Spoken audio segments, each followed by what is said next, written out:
Três vinícolas gaúchas, acusadas de uso de trabalho semelhante à escravidão no Rio Grande do Sul, se defenderam das denúncias. Na última quarta-feira, a empresa Fênix Serviços de Apoio Administrativo, que presta serviços às vinícolas Aurora, Cooperativa Garibaldi e Salton, foi acusada do crime. 3 trabalhadores contaram à polícia que eram mantidos contra a vontade num alojamento. Uma operação identificou outras 200 pessoas na mesma situação. Os trabalhadores seriam extorquidos, ameaçados, agredidos e torturados.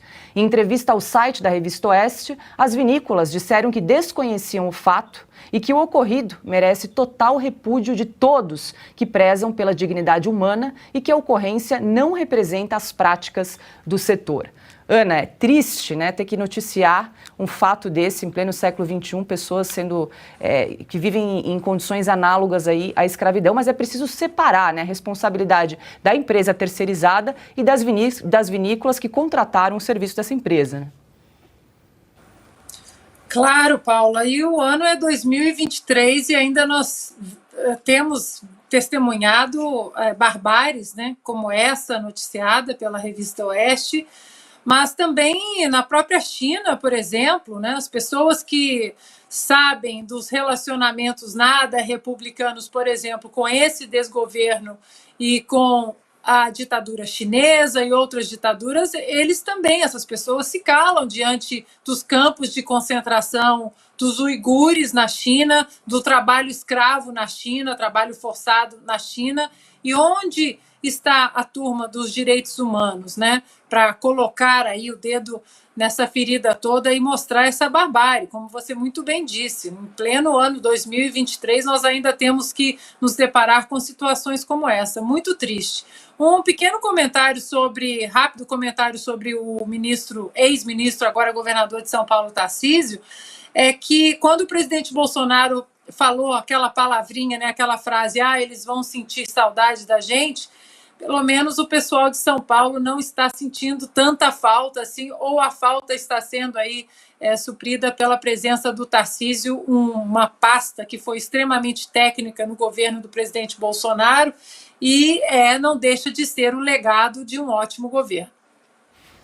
Perfeito. Cris, ainda sobre esse assunto das denúncias das vinícolas, Pedro Augusto de Oliveira Santana, responsável pela empresa Fênix, foi preso e solto depois de pagar a fiança de quase R$40 mil.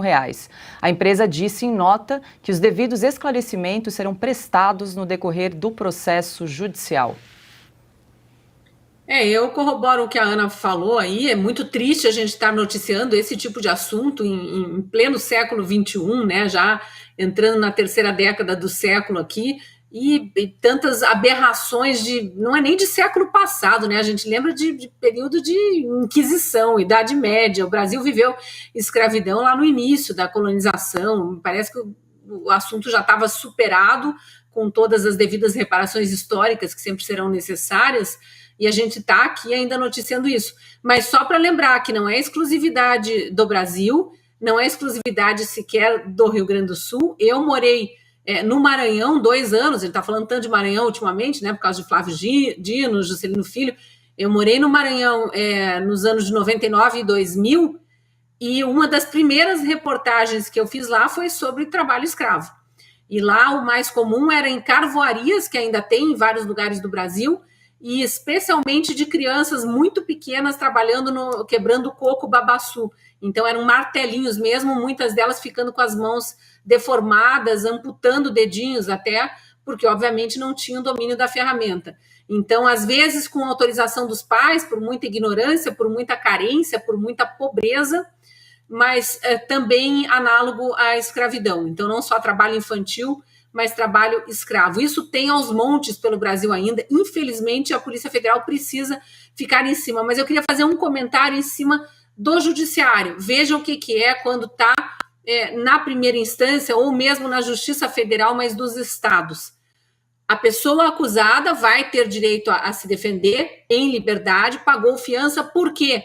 Porque a lei, nesse caso, permite pagamento de fiança, quem pode paga, quem não pode ficar preso, né? Tá aí tantos homens presos por não pagar pensão alimentícia, não tinham o dinheiro, acabam presos e ficam presos, porque não tem dinheiro também para pagar a fiança. Esse aí saiu pagando R$40 mil e vai responder na justiça. E Anderson Torres, Daniel Silveira, Roberto Jefferson, os 813 presos políticos ainda de Brasília, outros que estão presos pelo Brasil acusados de terrorismo ou de financiamento de terrorismo, aquele pastor do Espírito Santo, aquele empresário que foi preso antes da virada do ano, ainda na frente do QG em Brasília, todos esses presos à revelia da lei. Então, cadê o judiciário brasileiro para atuar da mesma forma, conforme a lei, em todos os casos? É isso que fica no ar a pergunta.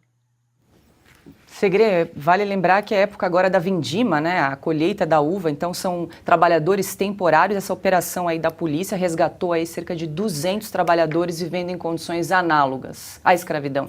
É terrível, é inaceitável e tem que ser combatido com todo o rigor da lei.